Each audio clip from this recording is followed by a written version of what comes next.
Welcome, everybody, to the BoJack Horseman Finale-versary live stream.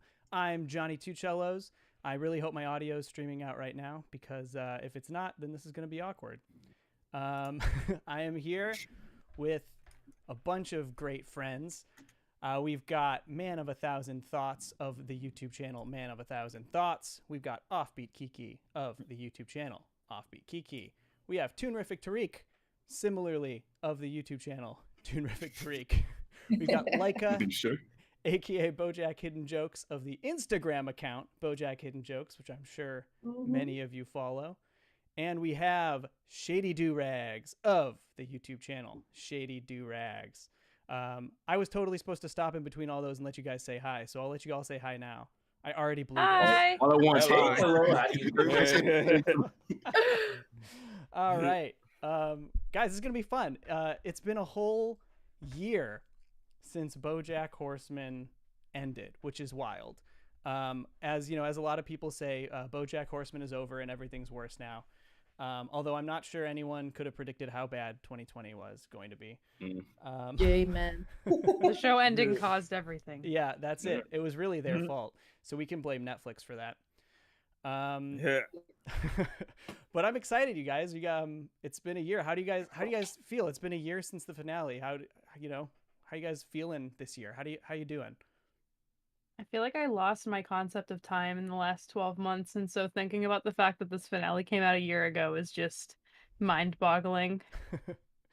I can relate to that. It feels like so much has happened to where, for me, it kind of feels like this was like 3 years ago. Yeah.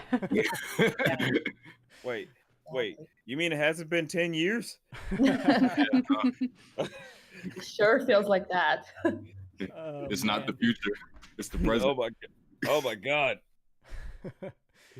I feel like I had reasons for to be sad when BoJack was over, and now I discover like so many other reasons, like the basement underneath my rock bottom. I discovered right after BoJack ended. Oh no! Fun. Yeah, lots of fun. Well, what a pleasant start to the stream. This is gonna be good.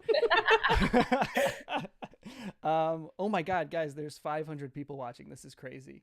Wow. What the heck? Hi, 500 people. Hey, everyone. Thank you for being here.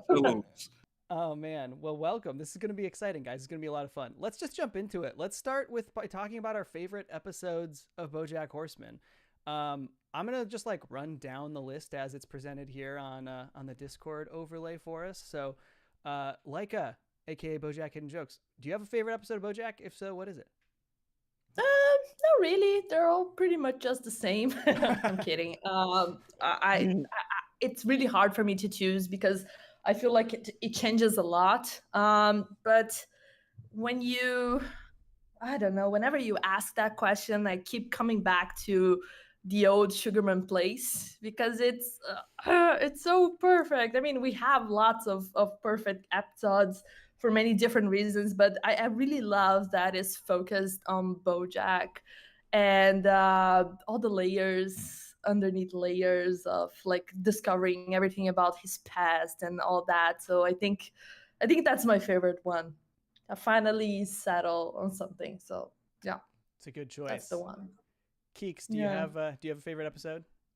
Yeah, I do love the old Sugarman Place and Time's Arrow, but I feel like other people are going to talk about those. So I wanted to shout out the Amelia Earhart story, the episode that gives us insight into Princess Carolyn's young life and her like codependent, narcissistic, selfish drunk of a mother, because it just makes her so much more inspiring because we like know that she originated from that horrible abusive place and being told she'd never make it anywhere, and then her mom even like tried to get her to stay home from college for a year, and yet she still made it to LA and like became a successful manager.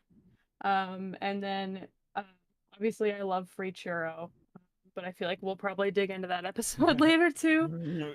So my other favorite is Good Damage, with the one that's just all about Diane trying to justify her trauma. And like make a book out of it and make everything bad that happened to her, worth something. Because I related to that one on a personal level, it really helped me like realize the way that I framed, things that have happened to me and how I need to think about them differently. So those are my two favorites. Good choices. I'm glad you shouted out Amelia Earhart's story because I think that's an underrated episode. Yeah, for sure. Mann, do you have a favorite? Yeah, it was sort of a thing like this stream beforehand. I couldn't really say, oh yeah, this is my favorite BoJack episode for a while. It wasn't until we like decided like yesterday to like just go through a few of the episodes, particularly a lot of them in the last season, and like and I ended up rewatching. It was from us watching that I figured out my favorite character was Princess Caroline. Mm-hmm. And then I was like, what was the one where she was telling, where by the end you figure out she's regarding, or the episode's about this young girl telling the story of her grandma or her great grandma Princess Caroline. Yeah, Ruthie. Yeah, and I rewatched that one, and I was like, I think this might be my favorite. And it was at this point when Princess Caroline was like just figured out that her baby it was a miscarriage, and she got to her car and started breaking down, and I started welling up, and that's when I was like, yep, this is my favorite. This is genuinely my favorite. I've seen like no other episode hit me like this one. And then I also had to revisit The New Client, because I feel like that one acts as a genuine sequel in a sense to Ruthie. But I think that's something. But I think those ultimately are some of my favorites because it's like they portray exactly the harshness of Princess Caroline's life and what she's gone through and everything, but in a sense kind of celebrate somewhat of her triumph, because you get to The New Client, it's like, yeah, she's finally at the beginning stages of finding her happiness at this point. Totally. And, I mean, that's kind of the whole thing about the last season, is that everyone's finding their happiness finally beyond BoJack and having to deal with him. Yeah. Those are great choices. Yeah, I think a lot of people love Ruthie. That's when I get a lot of comments about just people being like, talk about Ruthie, please. Ruthie's my favorite. After watching the show again, something I noticed from the Amelia Earhart story is like that episode has the scene where her mother like lies to her about the origin of the family necklace. Right. So like having the context of that episode while watching Amelia Earhart's story like even made it even deeper. Yeah, they did a good job over those last couple seasons really fleshing out Princess Caroline's backstory and everything. And I'm really grateful they did, because she's always one of my favorite characters, and to see, where she was before she got to the character we knew, I think was really satisfying. They did a really good job with that. All right, Shady Doorags, do you have a favorite episode? Absolutely, 100%. Man, I want to say so many episodes because there's just so many good ones. But the view from halfway down just stole the show for me. It hits me. There's that saying that BoJack makes you realize certain things that you haven't realized before. The view from halfway down was probably the first. No, Ruthie was the first, but the view from halfway down was the second one that really hit that for me. Just BoJack coming to grips with the fact that he's dying and he's reached the point that he can't do anything about it. Throughout the series, we've seen him approach it, but not get to that point. And not only is the what it's trying to tell so impactful to me personally, but how it did it. It's so artistically well done, just from the symbolism that goes on through it. And, Johnny, you did a whole video spiel on this. All the symbolism that goes into it, and that poem, that beautiful poem. Just Will Arnett, that performance on that poem was just so amazing. Like, I had to watch that episode several times. When I was watching the season finale for the first time, I stopped on that episode and watched it I want to say 6 times before I was allowed to keep going. That is definitely, hands down, my number one. Great choice. Yeah, I think one of the coolest things about that episode is how it's such a culmination of everything from the show. Like not only is it so special and unique and just like an incredible piece of art, but it wouldn't have been nearly as impactful if it didn't have all of these tiny little pieces and references just to like, just hearkening back to the whole journey we had just gone on over the course of these 6 seasons. That thing is a gosh darn masterpiece. It's so good. Yeah. All right. Toontastic Tyrone.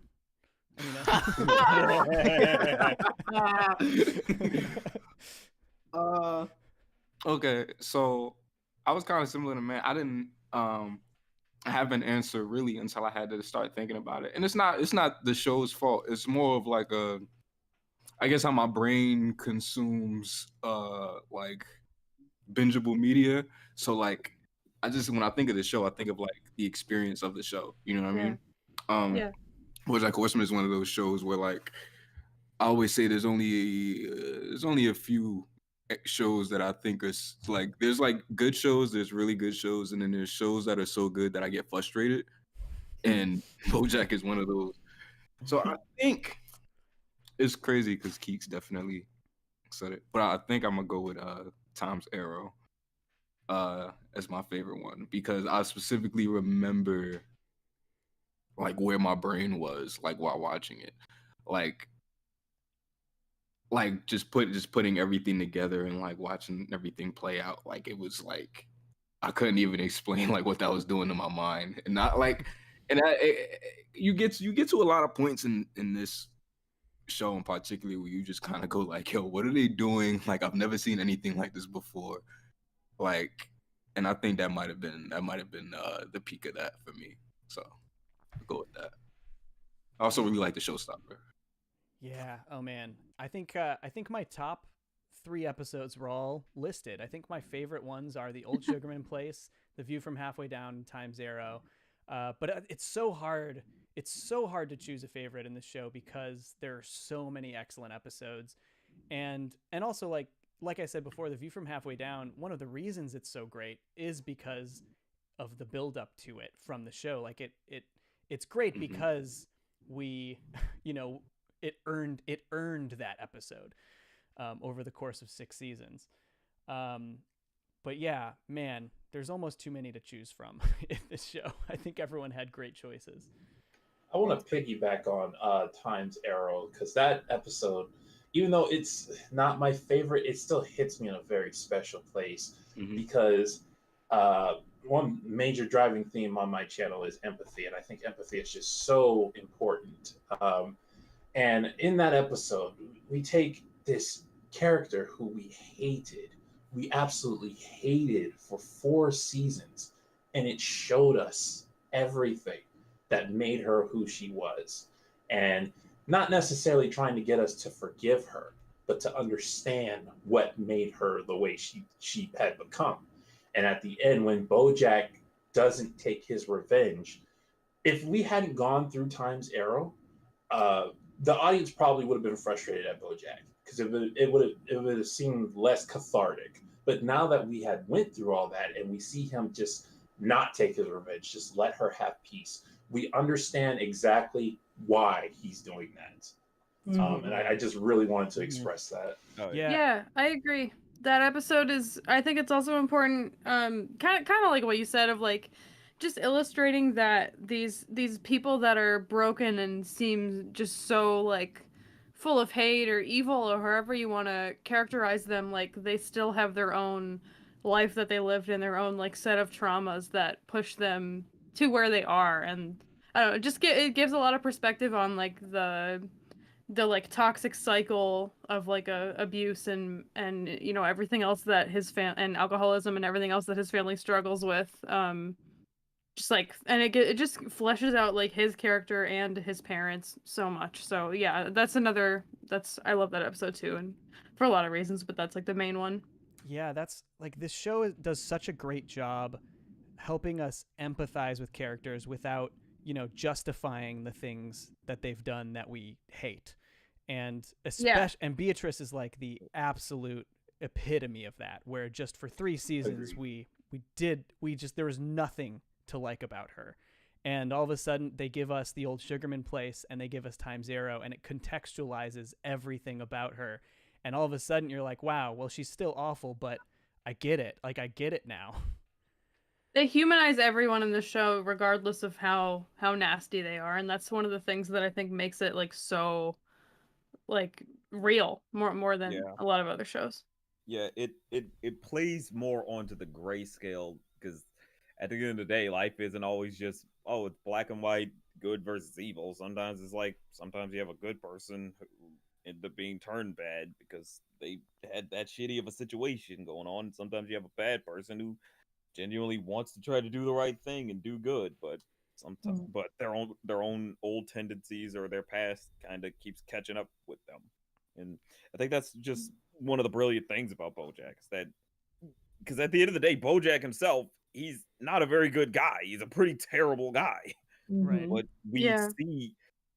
we could see the genuine humanity of someone who wants to do the right thing, who wants to be the good guy, but he just can't escape his own past, escape his own tendencies. Yeah, and escape his own trauma. Yeah, it's such a well constructed show. Yeah. But Did we mention we like this show? I think we mentioned we like this show. That's why we're here. Wait, what show? I don't even remember what we're doing. This is the Hey Arnold thing, right? That's what I came in for. I heard it was a show about a horse. I was thinking My Little Pony, but Oh man. Wait, wrong streaming. I gotta go. Before we keep going, we've gotten some super chats, and I want to shout these people out. Nathan Jones says, the poem and the view from halfway down genuinely saved my life. One of the best episodes of TV, not just BoJack. Nathan, I agree, and I'm so glad that the show had that kind of impact on you, and glad it saved your life. We're glad you're here. We've got NW Country Girl 17 says, was watching Free Churro, then realized it was live stream time. Welcome. Thank you for the super chat. We're glad you're here.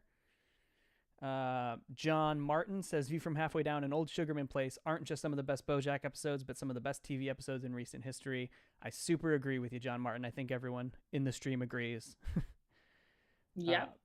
Marissa White says, my favorites are Time's Arrow and The View from Halfway Down. Also, I love your videos. What are your favorite characters? Mine's Princess Carolyn. Do we want to do favorite characters? Yeah, let's do it. I already did it. I already did that. Mine's also Princess Carolyn, for you the know record. what? Mine is also Princess Carolyn. We love her. What? Yeah. I'll say that mine is Diane. I love her. mine was Princess Most Carolyn for the people fall longest for time. that. But after season, I think it was 6, it was officially Sarah Lynn. Wow. Oh, wow. Sarah Lynn. Oh, wow. Tariq, you got one? Yeah, Diane. Nice. Yay. I see a lot of myself in like just her trying to, like, even all that stuff when she was like trying to write the book and like trying to put together fiction. Like, stuff in that. Mm-hmm. Yeah. I love Diana. She was my favorite character for a long time, and but like it's like as I like grew up and like started finding better coping mechanisms for my depression, it became harder and harder. You know, I know she like, you know, gets better by the end of the series, or, you know, she starts moving on with her life, but like it just became harder and harder to like love her and justify some of her decisions. As like a person who saw myself and a lot of my own issues within her. So I don't know. Yeah, I love Princess Carolyn and Diane, but my views on them are like very different as to why they're my favorite characters. Because that's what this show does, right? Like the characters and the situations are so real that like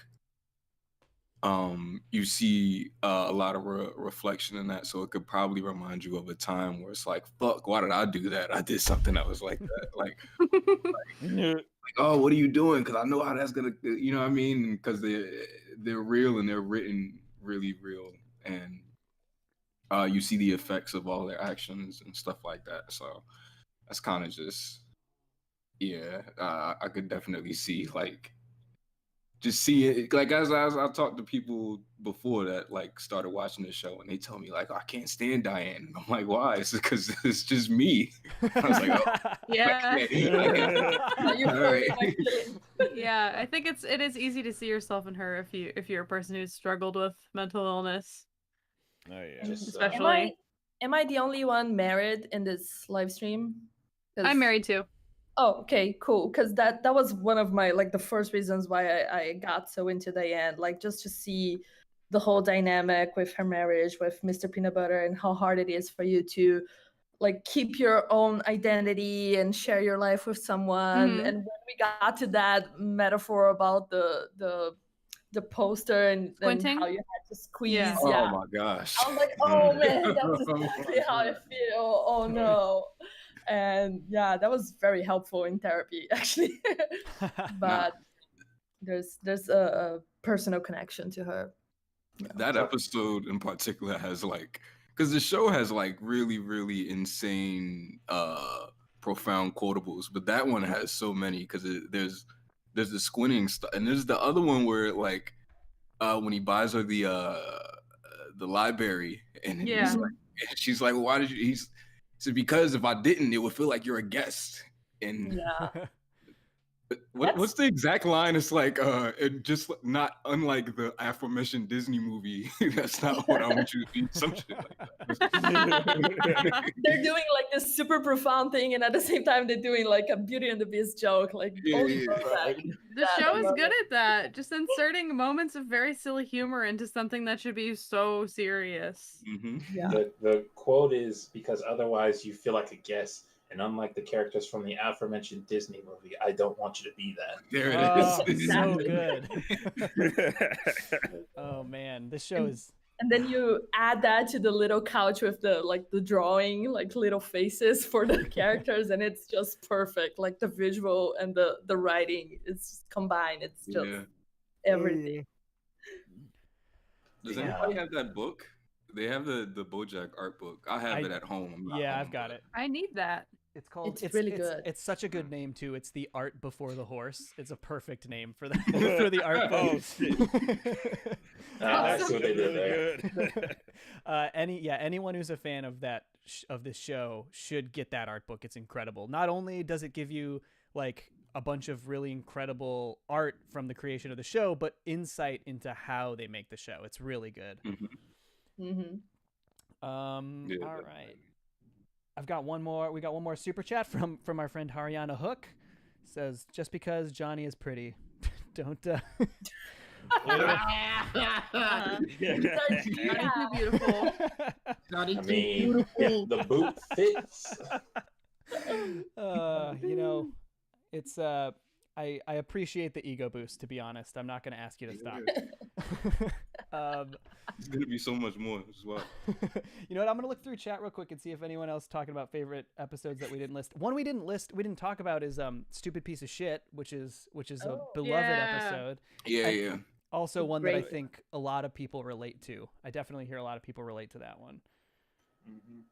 Yeah, I hear that one a lot too. It's kind of awkward for me because I don't. My channel is family friendly, so I can't say the title of it a lot. But a lot of people say that episode caused them to heavily relate to BoJack just because of that voice that he talks about, that Hollyhock says she has. They are completely 100% familiar with it, and they understand the struggle of trying to escape it. And just, it speaks about self-esteem and how that applies to you and how that can come from different sources as well as yourself. Totally. Yeah. And I had a little note about that episode more when we're talking about the legacy and all that. But one thing that I noticed later, rewatching that episode, is that that voice inside your head, sometimes it can be so critical, so judgmental, it's so cruel sometimes. But at the same time, when you go back to the episode and you see the little BoJack that they created, that blue version, he has the big belly outside and he's all cranky and weird, and that kind of makes me make fun of my little voice inside my head. I keep imagining her in that style, and I was like, yeah, you're not that cruel, you're just a bunch of scribbles and all that. So that helps me a little bit of not take that too seriously. Like, I imagine the little belly, and it was going, yeah, you don't know what you're saying. Like, don't keep judging me all the time. So there's a little bit of the animation style that they chose for that really helps me get along with my inner voice, because otherwise it will be just like impossible to leave. Yeah, they do a good job with different animation styles in this show to illustrate different things. And I think in particular, Stupid Piece of Shit and then also Good Damage, they both did such a good job. Yeah. Yeah. Oh, yeah. Yeah, and it's just like how chaotic, how sort of chaotic the style is, kind of matches that personal struggle that the characters are going through. One thing I want to point out about the Stupid episode is something that not a lot of people say they like, but this is something I noticed in particular when I was watching the episode. At the very end, when when Hollyhock says, "Does the voice ever go away?" and BoJack says, "Yeah," to me, it's a clear lie that he's saying. Yeah. Yep. Because he still has the voice, but he's saying it because he wants Hollyhock to feel better. He wants to give Hollyhock hope. I noticed two things about that I rarely hear mentioned. This is BoJack. At the time, he thought Hollyhock was his daughter, breaking that toxic cycle of parents condemning their kids. He's trying to build her up rather than put her down like his parents did him. And the other thing I noticed, if I'm remembering it right, this is the first time BoJack lies to put someone else first in the relationship. Usually, even if he cares about someone, he's putting himself first in their relationship. Yeah. Even when you go back to when he tried to get with Charlotte, he was only thinking about himself and what he wanted. He wasn't thinking about how it affects everybody in the situation. If memory serves, that was the first time. It's one I constantly remember. So I'm like, this is where I saw BoJack really changing. That's a really great observation. And I even think I just recently covered and watched through That's Too Much Man, which was one that I held off on covering for so long because it's such a heavy episode. But in that episode as well, the whole time, like, even though, he's spending all this time with Sarah Lynn and we know he loves Sarah Lynn, the entire episode, Sarah Lynn is trying to talk to BoJack about real things. And he is completely blowing them off. She talks about how crazy it is that she was cast in a show at 3 years old and that she never really had her own agency. And he's kind of like, this is depressing. Let's talk about something else. And yeah, it's that's a really good point. And that he cared so much about Hollyhock in that moment that he was willing to put her above himself. Yeah. All right, let's. You know what? We got a few more super chats, and they have some good questions. I think we should go through those questions, and then we can talk about the series of finale. All right, here's a question: favorite F-bomb moment. Mine is Todd. This is from NW Country Girl 17. Mine's Todd since he finally stopped being BoJack's doormat. Y'all have a favorite F-bomb since there's one a season? Yeah. Mine is season 6, in a quick one while he's away, when Gina's co-star says, "What the fuck is wrong with you?" after she freaks out when he dips her when they're filming, because that's what Gina said to BoJack after he strangled her, and it kind of just very subtly is another indication of the way that BoJack's actions have caused a domino effect of hurting other people. So I think it just holds a lot of significance in that way for me. Mine is similar, but it's the one that Charlotte says to him on season 2. Can we curse here or no? You know which one it is. Yeah, go for it. Just do it. Kill you. We're talking about F-bombs. Sorry. Yeah. So it's really powerful. I mean, that episode was my favorite for many times. Now I cannot go back and rewatch it anymore because it hurts too much. But that combination, I think it's the heat in the episode goes up, and then you have that bomb, and then he goes away, and all that song, and then it's just perfect. It's very empowering to hear a woman like a small deer saying that to a 1,000-pound horse. It's kind of fun. Man, do you have a favorite? It's hard to choose. Yeah. Really, but part of me, the one I think about the most probably is like the Todd one the most. It's like fuck. I just feel like, fuck, man. He's just so exasperated. It's like it's cathartic. Like exactly. I think that's what makes it probably to me the most powerful, because it's basically what we all would say to ourselves or to somebody that's just kind of been burning us too much. Like we just say, fuck, man, what is this? What are we doing anymore? Like why are we still here at this point? Like let's and because that's what happened with Todd. He said, fuck, man, what am I doing? He's not saying that he's not saying that to just BoJack. He's also saying that to himself. It's like, what am I doing? I'm really here with this jackass who keeps fucking me over, doesn't respect me, doesn't care for me. Like, I need to move. What is there? Yeah. Exactly. And shout out to Aaron Paul for that delivery, because that gives me chills every time. It comes from a place within that it's so hurtful. It's amazing. I think in general, Aaron Paul's performance is underrated. It's so good, and it's so different than his other performances, and he's still able to give these great dramatic moments, even when his character is just so goofy. Yeah, man, he's a good actor. Yeah, he's amazing. Oh, yeah. Really good. Yeah, that's what's so amazing about Todd himself, is that he can be sincere, even though he's like a total goofball. He still gets off them good moments. Shady, do you have a favorite F-bomb? I'm split between season 1 and season 4. I think for now I'm at least going to say season 1, just because the first time, it's basically what it is. It's the first time, and when you figure out what it means, whether you deduce it yourself or you see notes from the show writers or you heard some YouTuber talking about it, like, you understand that BoJack has caused someone to cut them from his life.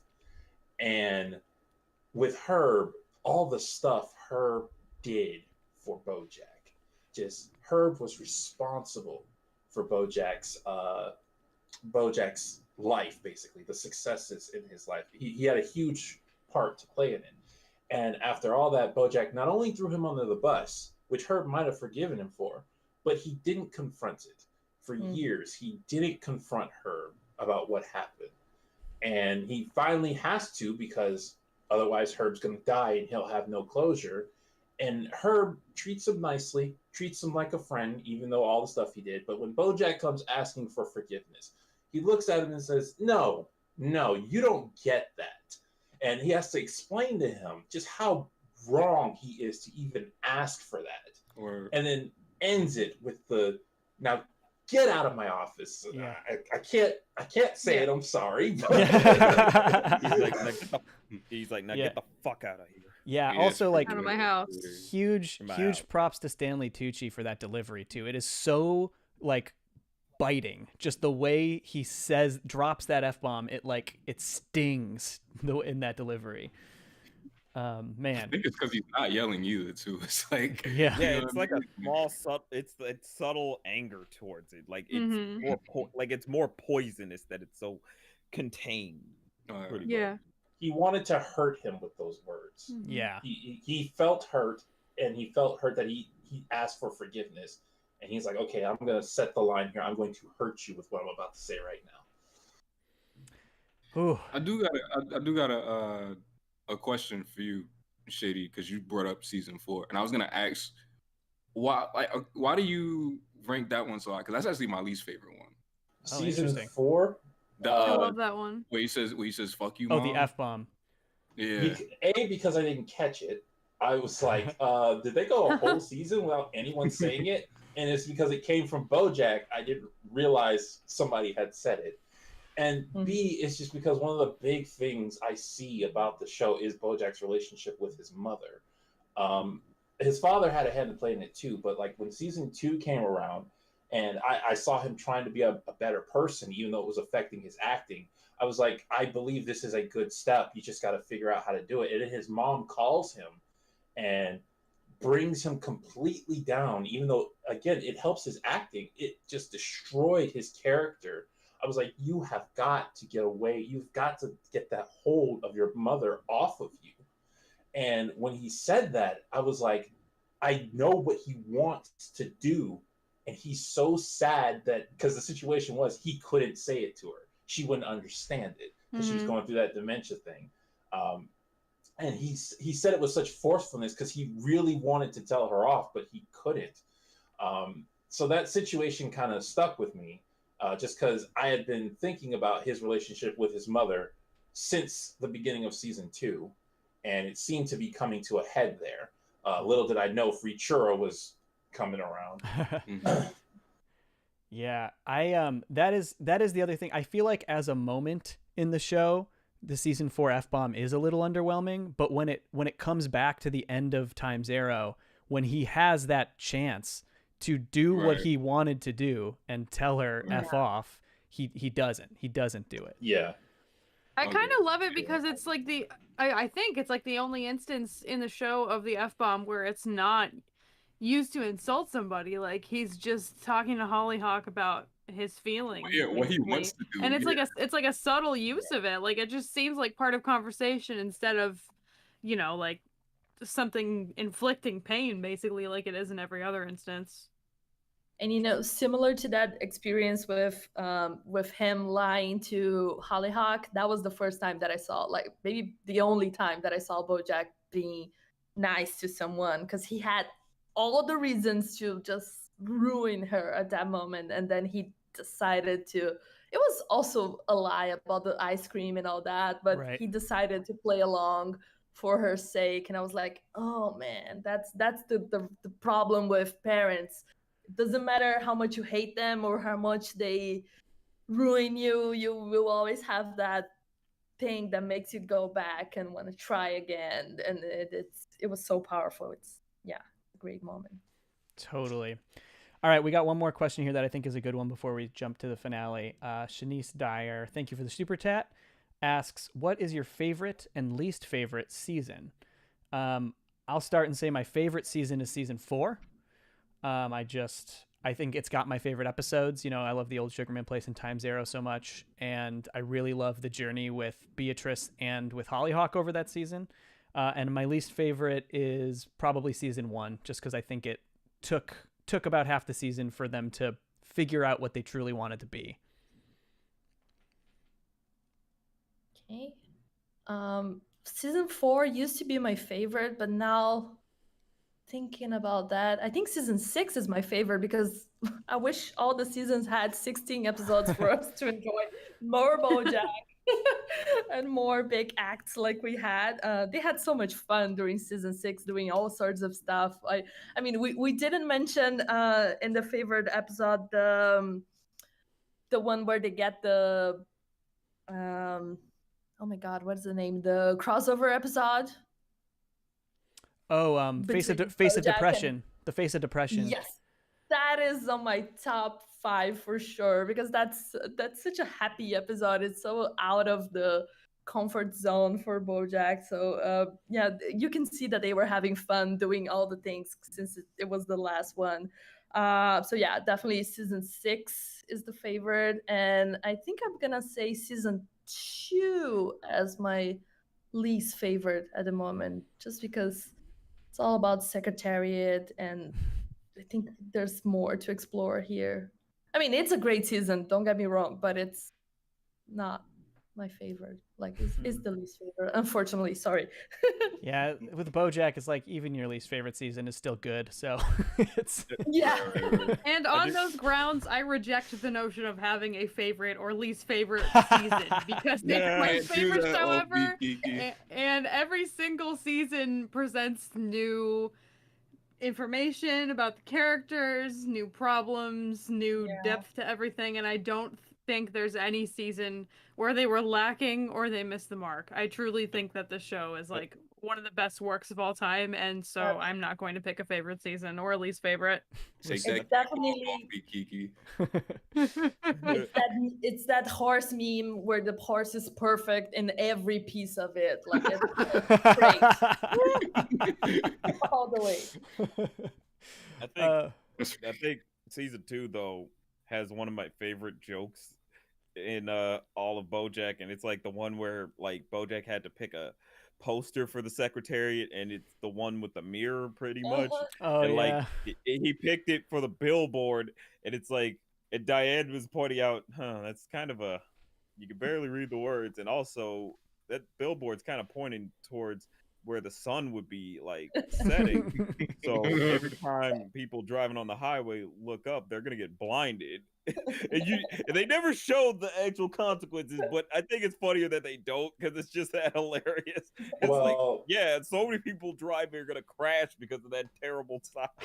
They somewhat do show the consequences, because in the last episode, the blimp reflects the sun into the water and cooks the pasta. Oh, yeah. Oh, that's right. That's right. That's right. God, that's so good. All right, I'm going to try to get to some more of these, unless anyone else has least favorite season they want to go down. I do. And I'm probably not going to make any friends with this one. My favorite season is season 4. Bit of a bias. When I started watching BoJack Horseman, season 4 had just released. So it was the freshest season in my mind. I loved all 4 seasons that I saw, but season 4 was the freshest. But also because I really enjoy when characters learn their lessons. And season 4 had BoJack learning his lesson with Hollyhock. He had made a serious mistake with Sarah Lynn, and it really showed in season 4 that he had learned from that mistake. If they had cut it off at season 4, that would have been BoJack's happy ending, quote unquote. But There's always what happens after happily ever after. Speaking of which, this is where I lose a lot of friends. I don't like season 5 a lot. I think it has some objective problems with it. It is. I can definitely see if, especially with one of the things you connected with so much about season 4 was how BoJack learned his lesson, and season 5, is kind of about regression into your toxicity and addictions. So I can definitely understand how that might not rub you the right way. Yeah, I was also somewhat of the how. Like, I expected BoJack to have more problems, and regression possibly being one of those problems. I felt like there was a sudden jump in certain tones. One of the things I've mentioned is that drugs have always been, throughout the series, a thing. Season 5, they suddenly become really serious. Like, they've always been a thing, but season 5, not drugs, sorry, addiction. Let me be specific. Addiction suddenly becomes very serious. And I'm like, I think addiction could be serious, but they didn't build up to it properly. It jumps into that after the really good ending, like, not good as in the really sweet ending. There you go. The really sweet ending of season 4. It jumps from that sweet ending to BoJack is dealing with addiction and it's really affecting him, and he might regress at any point. And I'm like, I think a lot of the problems I have with season 5 would have been fixed if we moved up Free Churro, because the death of Beatrice, I think, would have a major effect on BoJack, no matter how happy he is. But because it was in the middle of the season, the sudden jump to seriousness from season 4's sweet ending to season 5's beginning, it really hit me the wrong way. And I have a lot of other problems with season 5 too, but I will leave it there. I don't want the death players to keep coming at me. I want to play a real quick devil's advocate for what you said about addiction. And I don't know, I might be off base here. But I feel like, thinking about that, it could have been an intentional choice in the way that for some people, addiction can just kind of creep up. Like, it doesn't feel like things are a problem until they're a problem. And, just playing devil's advocate and maybe trying to suss out if they had any intentionality behind that decision or not. But I think I think you make I think you make good points about season 5 for sure. Yeah, I'm gonna pigtail on the addiction topic and say one more thing, because I feel like there's an underlining tone of like the topic of addiction. It's all over BoJack in many different ways, because it's I completely agree with season 5. It's like, oh my god, suddenly the pills and all that, and we're seeing that, but wait a second, you've been drinking ever since episode 1 and we never saw something like that. But at the same time, if you think about BoJack being addicted to his fame and many of the, I keep thinking about Xerox of a Xerox, how much his addiction to fame and being the hot topic caused his major destruction during that second interview, and that's been always there. Like it's his attachment to horsing around, it's his attachment to Princess Caroline and all that. So it's there, but it's represented in many different ways, which I think it's kind of brilliant. So it's almost like in season 5 they decided to explore a more literal addiction maybe, and that happened. But I agree, I have major problems with season 5 as well. I think it's too dark. I remember watching that and feeling so scared that BoJack was going to die at any minute. So it's not something that I rewatch that often. Interesting. Cool. All right. Well, why don't we move on to talking about the finale? Why we're here? We've had so much to talk about this whole time, but let's talk about the series finale. I know I get a lot of comments from people, and I think this is something some people really believe, is that a lot of people would have preferred if the show had ended with the view from halfway down and BoJack had just died at the end of that, and we never got, nice while it lasted, which is something I personally very much disagree with, but I want to hear your guys' takes. How do you guys like the series finale? Let's run down. Let's go. Leica, why don't you start? Oh my god, why me? It's just because you're at the top of the list. We can go somewhere else if you want. Yeah, we can call you Jokes instead.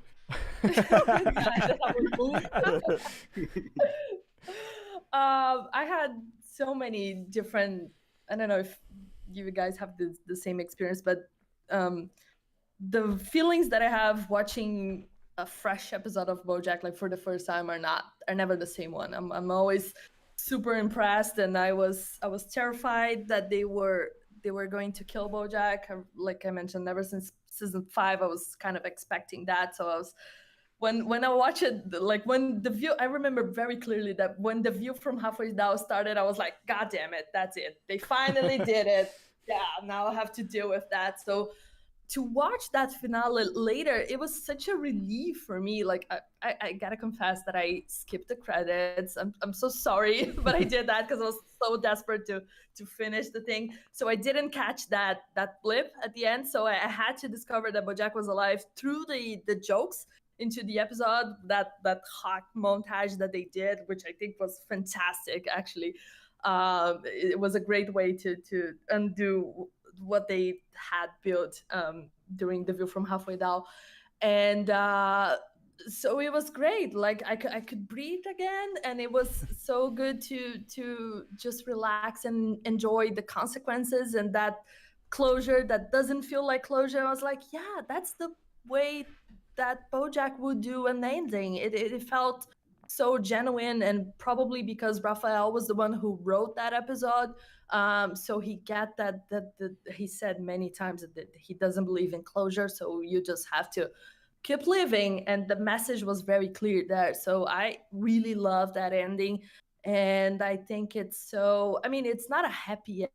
It's far from that, but at the same time it kind of gives you the message that you need to wake up every day and keep doing and keep trying to do something better. Or even if you screw up, eventually you're gonna just keep going. I guess that conversation with Todd and them at the beach, when he says that he's afraid that he's gonna screw up again, and then Todd says, hey, then you try again, and it's just so pure. And so yeah, I'm a big fan of the finale. But I'm curious to hear other thoughts. Yeah, let's keep going down. Kiki.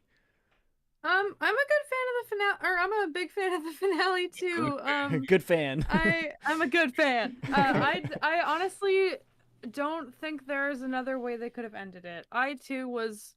I don't know if I was scared that they were gonna kill BoJack, because I knew that if they did it, you know, it would have been the right thing to do. But I am really glad they didn't. Because I think the whole point of the show is, you know, like accountability and growing to become a better person when you really boil it down. So killing him before he had a chance to, you know, keep moving with his life, I think would have betrayed the message of the show. I did think it was really nice that like the only characters, I mean, they really focused in on like the main cast that we've, you know, come to know and love, and they gave us one less conversation. I mean, I think some of the characters he'll have more conversations with them, but they gave us one last look at conversations between them before the show ended. And I think the choice to end it on BoJack and Diane, and to have them and to have Princess Carolyn get married, I'm so glad that she got married, because there's no doubt in my mind that BoJack would have tried to go after her again, and Diane too, if things had been different. But to have the series just end on that last conversation between Diane and BoJack, and for them to argue in that conversation, you know, like just bicker at each other before they really like say their last words, I think was perfect. And it didn't make me feel good. Like from the moment that she says, "I'm glad I knew you," to him, like my whole body just feels, it's like pain, and like genuinely, and it just upsets me. And then watching them you have the animation looping on the live stream right now, watching them just like look around, and like that feeling of wondering whether or not they're going to say anything else just made my whole body feel like it was like burning, it was on fire. And I think they did a really good job of like wrapping up the important loose ends while also like leaving some things up to interpretation, which I think is a much better way to end this show than just killing off BoJack and having his whole life just be a traumatic domino effect that just, you know, ended up in death. I think that would have been a really dark way to do it, and having it instead be, yes, he's going to lose some people that are important to him because of his actions, but after he's out of jail, he gets to, you know, keep moving. I think that's a way better way to end it. Right on. I agree. Man, you want to go? Okay, so I'm gonna say my whole personal piece, and I'm probably gonna get a bit preachy or so. But Here it comes. It always happens, guys. Like, or more or less, it's gonna be like a sort of hot take type of thing. That it's like, okay, listen, there's this, that type of thing, but try to hold me to that if I get too into my ramble. But like, the big personal thing for me was like watching everything in getting to the finale. It's realizing, because on the second rewatch, which we did yesterday, like that was the second time I rewatched it, and I truly genuinely appreciate the finale. Originally I thought it was like, yeah, this is a pretty good way to end it off. It does, you know, it does the great thing of just ending and not giving all the full satisfaction of seeing everybody's happy ending, because that's not how life works. But on the second rewatch, I'm like, it's the type of ending I feel we needed. It's the most important type of ending, because it wraps up the most important characters' stories and tells us they're going to be okay, they're going to be fine, they're like, there's not much you need to worry about for them. This is the genuine happy ever after, because there's no more after this. And I think that's something we really needed to see. We did need to see, because like with the ending, it like gives us, or more or less, damn, kind of losing myself a bit into it. Like Mom spaghetti. God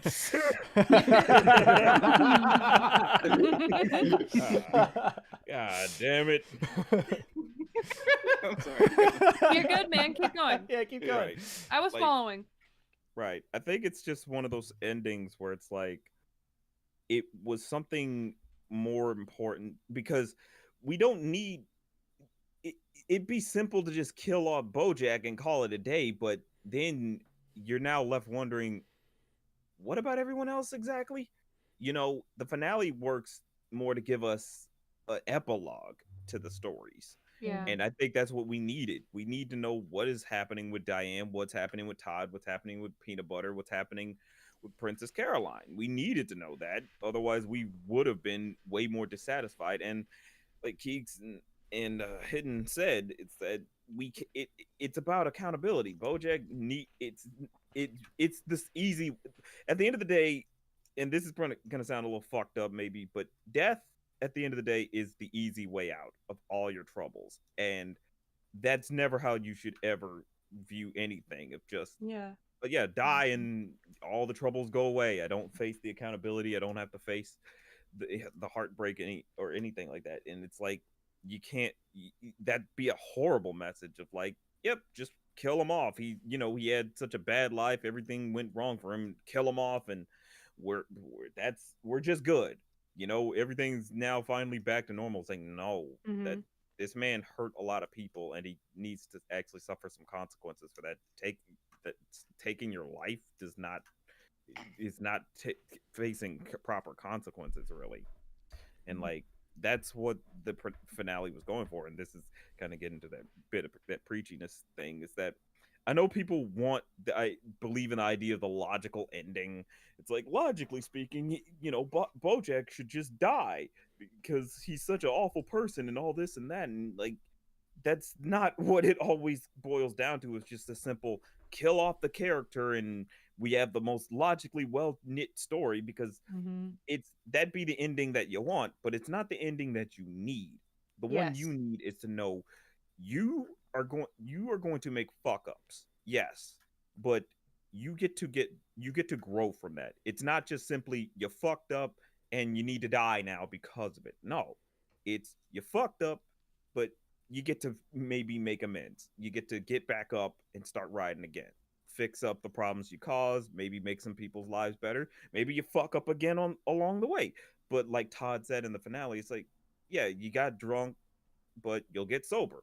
And then BoJack's like, but I could get drunk again. And he's like, and Todd's like, you'll get sober again. Like, there is no measurement to this. You will fall and you're going to get back up, and you may fall again, but you can get back up. You got 2 legs, use them. You got 2 arms, use them. You have the means to save yourself. You have the means to keep getting back up and doing the right thing. Yeah, you're going to slip up, but that's fine. As long as you keep pushing it, you keep moving. It's not a simple thing of just call it a day, kill yourself, or let yourself die and things become better, because for all you know, it probably would make things worse. You never know. Life never gives us a definitive answer on everything, and it's not always simple. It's just take the easy way out and you're going to be fine, or things will be fine. It just is never like that. And that's why I think we absolutely needed the finale. We needed that last episode. Otherwise, it just wouldn't have fit right. It wouldn't have fit towards the message that they were going for with what they want to say about how we deal with our struggles and how we have to go through life and how we deal with the proper consequences of living life. Yep, it's like the jogging baboon says. Yeah. It gets easier. Every day, it gets a little easier, but you gotta do it every day, and that's the hard part. But it does get easier. Yep. And there's so many good quotes in this show. Yep, like Todd said, you just turn yourself around. Yeah, I love that part so much. I do too. All right, Shady Doorags, how do you feel about the series finale? I think it would be more beneficial if Tariq went first. Oh, shit. All right, we got some hot takes coming up. Tariq, what do you think? So, I remember when I found out that it was ending, I kept saying he was gonna die. I was on Twitter. I was like, "Yo, what y'all doing when BoJack died in January?" Like, the day it came, like right before it came out. I put up like a separate tweet about like, it's like, "Yo, he's gonna die, yo." And everybody's like, "Shut up," and I'm like, "Nah, it's happening. It's happening." So when we finally got there, and then he died, like, I remember crying, but I was also like, yeah, I told y'all. I knew it. You knew it. I was looking at the homies next to me, sitting there looking at the screen. I'm like, yeah. So I remember the next episode started because I would have let the credits play, but like, you know, the Netflix does the thing where they just go to the next episode, and the remote to the Fire Stick was on the other end of the room, so he just left it. And so when the episode started, I like I hated the montage at first. Like when they like, I hated that gag where they're like, Horseman dead, and then it's not really that. I was pissed. Like I was like, what are they doing? Stop.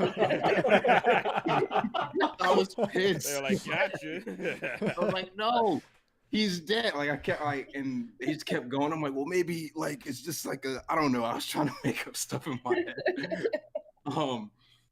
And then and then like, you know, the episode played out, and I remember really, like, jokes aside, after that bit I had with the opening, like I settled my feet and got over the fact that the horse was alive, and then like I was able to enjoy it, and I really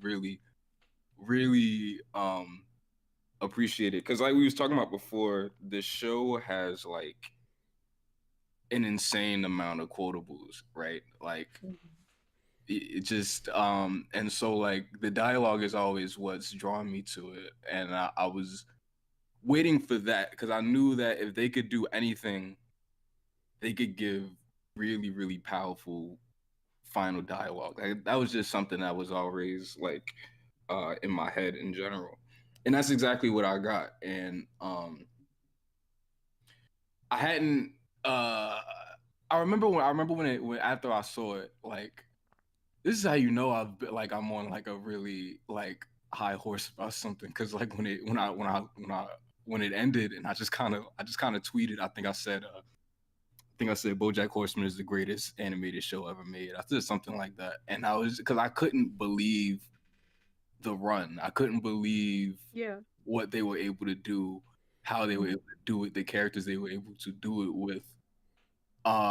Every time I talk about the show, I think about when I was listening to the Joe Budden podcast one time, right?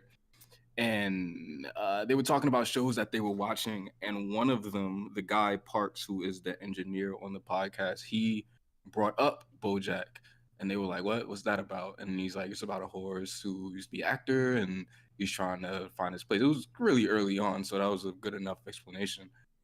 And then the whole room froze, and then they bursted into laughter, and they said, "That is the dumbest shit I've ever heard. We're in the wrong profession. We can make some shit like that." And like, I couldn't, like, wrong. I think about that like a lot, because they don't even know, like, they get on that podcast and they talk about, like, you know, a lot of the shows that are on TV, whether it be old or new, whether it be shit like The Wire or Power or something like that. But it's like, you wouldn't even know that the show about the horse is more powerful than anything else that they're talking. You know what I mean? And it's like that they were able to do that. It just it blows my mind. And when we rewatched it, when we rewatched it, Keeks moved their mouse, and I saw how long they moved their mouse right before the Diane and BoJack conversation. Yeah, and I wanted to see how much time was left. Yeah, I saw how long it was, and I was like, "Fuck, I don't remember it being that long." Yeah, and it's just so well written. They don't go back and do a whole bunch of callbacks. They don't resample dialogue from super early on. A whole bunch of stuff that like you would do to be artsy, you would do to tug at the heartstrings. Think of something like, I don't know, like Change Your Mind in Steven Universe, when he's like, "Fairy pork chop were perfect, we wouldn't have hot dogs." Like, he says that in the finale, and it's supposed to make you go, "Oh," but you know, and it does do that. But there's also something really cathartic in not doing that, and just kind of letting the conversation play out as it is. This is what these characters are feeling. This is how they are in real time. And I really, I appreciate that a lot. And yeah, after a lot more thought, because it was always that lingering thing in my mind, was like, yeah, man, but should have killed that horse, yo. It would have been fire. But after re-seeing it and stepping back and looking at everything in totality and contextualizing it, it's like, yeah, nah, I appreciate where this went, and I'm happy it went out the way that it did. It went out still smart. It went out still funny. It went out still extremely poignant. It's crazy how a show could have some of the funniest lines I've ever heard in my life and some of the most gut-wrenching lines I've ever heard in my life. Yep. I still think about that. It's a really stupid line where he's like, I think Wanda meets somebody that like was frozen too, and she's like, "Oh, we have that in common." And BoJack's like, "What do you? That's like one small thing you have in common. That's like saying me and Kanye West have something in common because we both breathe air constantly." Like, it's funny how a show that has a line like that can also like tug at the strings. And yeah, good finale. I hope that answers the question. All right, are we ready for the hot take, Shady? I don't Let's know. do it. Are we? Let's do it. Okay, so the original question that was posed is, people complain about the finale. Some people complain about the finale, saying that it would have been better. It might have been better if it ended on episode 15 instead of episode 16. And that kind of shifts into, should BoJack have died? So I have this motto, where I say, you should never sacrifice story for the lesson. Now, I don't think BoJack sacrificed story for the lesson, but I think when people defend the final episode, that's the mentality they have. They are prioritizing the message rather than the story. And the reason I say that is because I could make a story about how it's dangerous to talk to strangers. And I say, little Sally went out and talked to her next door neighbor who she didn't know, and the world exploded. The lesson was learned. You shouldn't talk to strangers. That wasn't a particularly good story. So when I look at the series finale, first of all, there's a lot I like in the final episode. I love the Hokey Pokey line. It's one of my favorite lines in the entire show. I love Princess Carolyn and BoJack's final moments together. I think it was just genuinely touching. But if you ask me, would the story overall have been better if it ended at episode 15 instead of 16?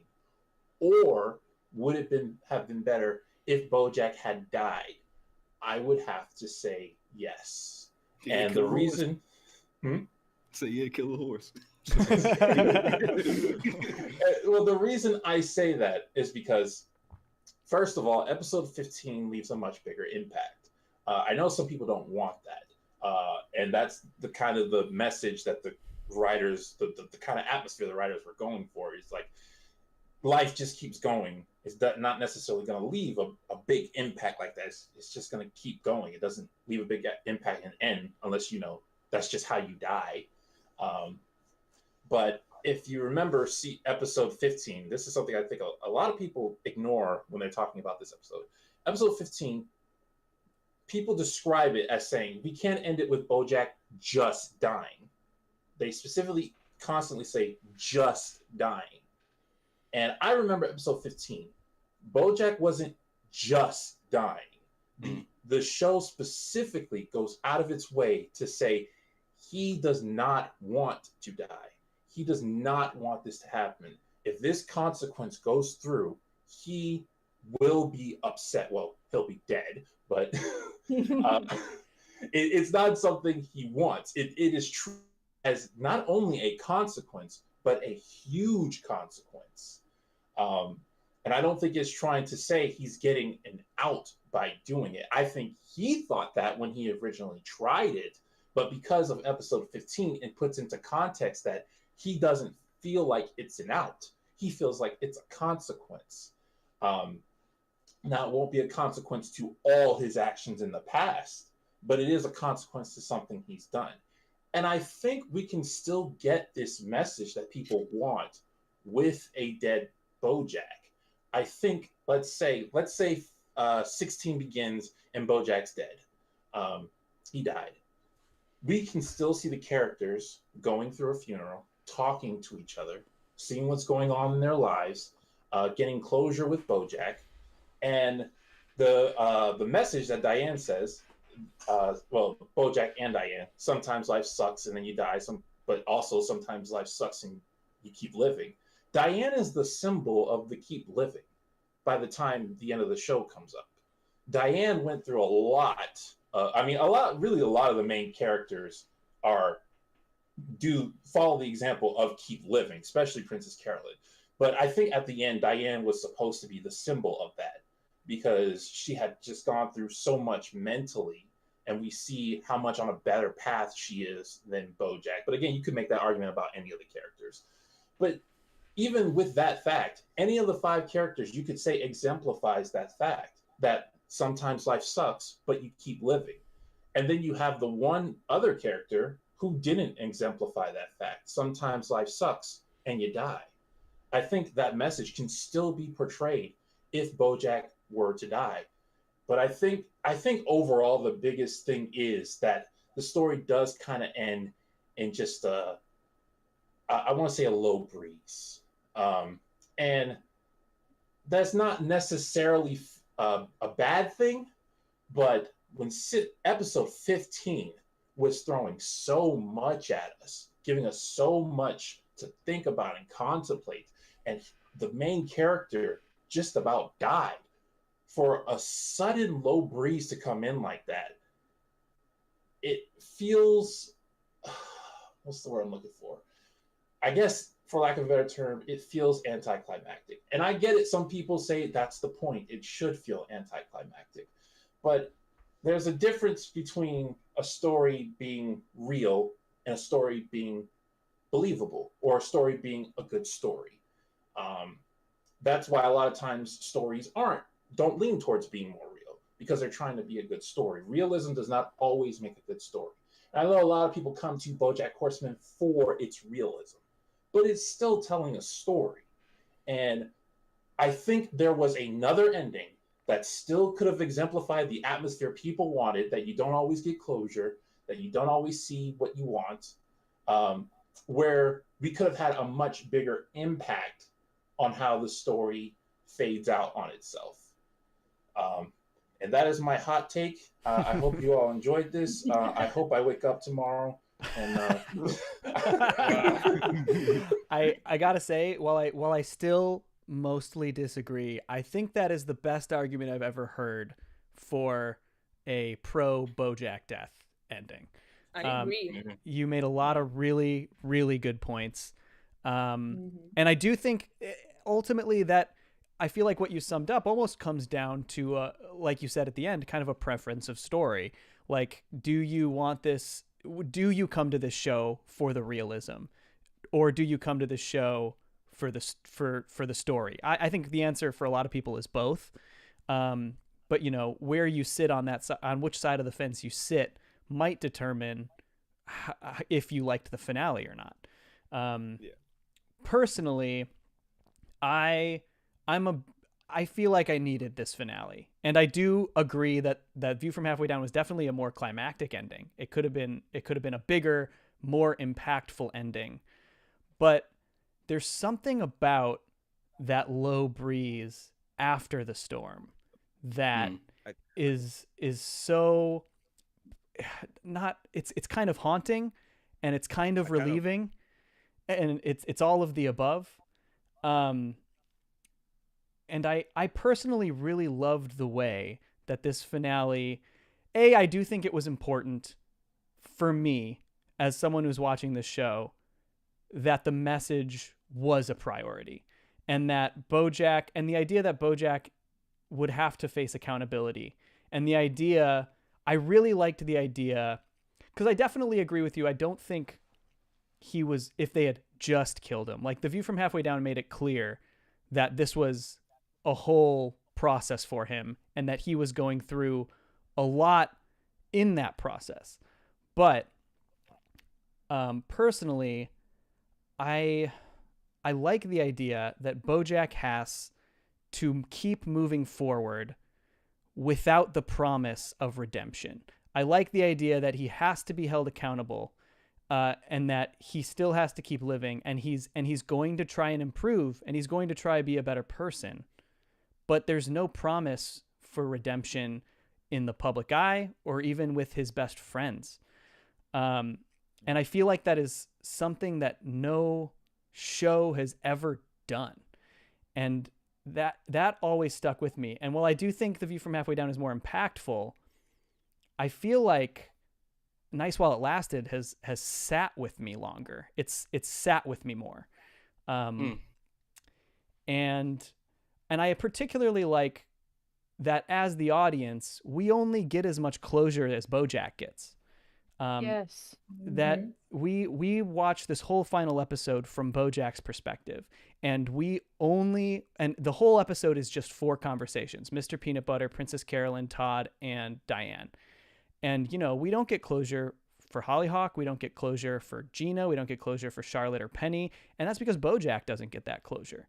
And even the closure he gets with Diane and with Todd and with Princess Carolyn, it's all through their accounts of what they've gone through and their relationship to him. We learn about Diane's struggles after The View from Halfway Down through her conveying that information to BoJack. We don't see it play out. And I feel like that was such a smart way to end the show BoJack Horseman, was to leave us with what BoJack Horseman is left with. Sheesh. I feel like we should. Oh, sorry. Sorry, I gotta kind of making this discussion a little longer. I kind of want to build off of everything, particularly addressing the low breeze part.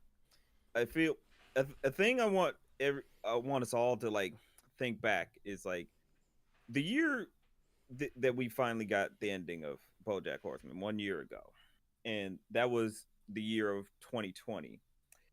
That was the year of 10 years in 1 year, basically. Historical event after historical event after historical event kept popping in. The world basically exploded. Many thousands and thousands upon thousands of people died, and we experienced a good chunk of those. We were isolated. We were stuck inside. We couldn't see our friends and family like we wanted to. Tensions were absolutely high. Everyone was angry. People wanted to murder each other left and right. People were arguing with each other left and right. And that was for a whole year, and it felt like 10. And when we finally got to finally got to December 31st, the New Year's Eve, another death ends up happening, and it's a big one that affected a lot of people, that being MF Doom. That was another big prominent death, and it's like, wow, the last fucking day, and it still had to hit us. And then a big thing happened that should feel like it was a big thing, but ultimately wasn't. And that was when the clock struck 12 a.m. at midnight on January 1st. And on that day, nothing genuinely happened. No big wave hit the earth to make us feel like, oh, finally, we're out of it. No big revelation to indicate things are going to get better. Nothing happened to really say that we are officially moving on to better things, that we're going to move forward and things are going to be all right now, or things are just, we're out of the woods, or it's like, oh, finally a super cathartic thing happened. Nothing happened like that. And I mainly bring us back into what it is with the BoJack finale, and that the finale, that's what that was. We didn't get no big ending. We didn't need a big gesture of an ending, because that's never how it's ever supposed to be. No matter how rough things ever get for you, sometimes there's never going to be a big rush of relief that hits you to say, yep, it's over, it's all over, it's finally done. Sometimes it's just simply, it's going to be just a simple turning of the clock. That's all that happens is that time continues forward, life goes on, you keep living, maybe you die, but either way, nothing stops. Nothing Time's arrow takes a marches minute to forward. Yes. Yep. It marches forward, and it ain't got time to stop, neither for you or your friends or your family. And I think that's why the finale in it become with it being 1 year since it happened. I think it's what makes it the strongest now, because it's like, yeah, this is what had happened on the day the clock struck 2021 for us. Nothing big happened. Nothing changed. We're still in the same dog shit world. The coronavirus didn't die. People are still dying left and right from it. Yeah. Because that's life. Sometimes life always is going to be a low breeze. It's never going to be a matter of just a big grand gesture. And I think that's just what makes this such a powerful ending. And I think it's the one I feel it is the most needed. I want to say two things. When Mann is sorry.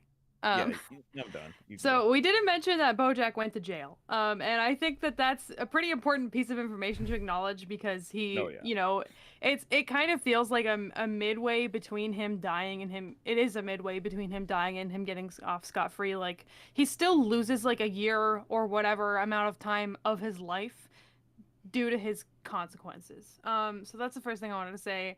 And the second thing is that I think if he had died, it would have done a lot of damage to the fan base. Because I think the writers knew that when they were working on this finale too, because BoJack, given the nature of the show and the sensitive topics that they discuss, attracts a lot of people who can relate because of, you know, varying degrees of mental illness, trauma, issues with parents, whatever you want to say you identify with in the show. And I think in the same way that a lot of fans had used BoJack's bad behavior and their identification with him as a way to justify, you know, their alcoholism or whatever issue they were going with, that they were perpetuating within themselves instead of addressing it. Right. If BoJack had just died in a way that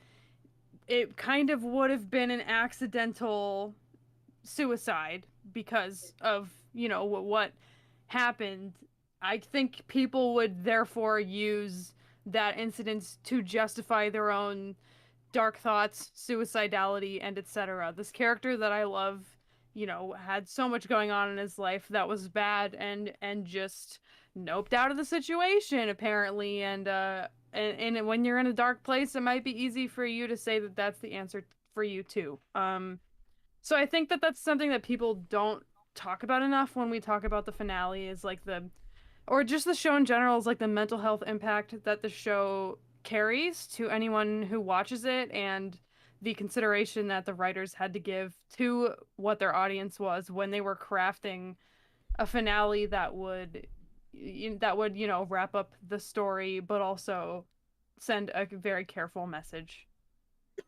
So I have a question for everyone. If in episode 16, it was revealed that BoJack wasn't dead, but he was in a coma close to death, how would you feel about that? He could still possibly face the consequences, but he's not dead. I think that's unsatisfying, because just leaving him in a coma is kind of like the whole, like, wake up from a dream ending, where it just seems like a non-ending. I think that just feels like it would depend on how they did it, obviously. Like, I would have to see how they actually executed that idea. But it does feel my gut is that wouldn't be satisfying on either end. You know what I mean? Like, I think that would almost be less satisfying than him dying or than him surviving. You would keep like too many things open for us to interpret and say, yeah, okay, so and what next? So I would hate that. You know what that kind of feels like? It's like the only reason I know about this concept really heavily is because a lot of Disney Channel cartoons used to do it, where it's like there's like we think this is the last one, so we're gonna do something that sounds like it could be the last one, but also maybe we could come back. Like, Right. you know what I mean? Like The it kinda, Futurama like, endings, Johnny. We were talking about them. yeah, exactly. Yeah, exactly. That's basically like Devil's Hands, which is my favorite one, by the way. But Yeah, it's exactly like that. Sorry, go ahead. I want to go back to something that Shady said that stuck with me. That actually, his hot take made me love the final episode even more.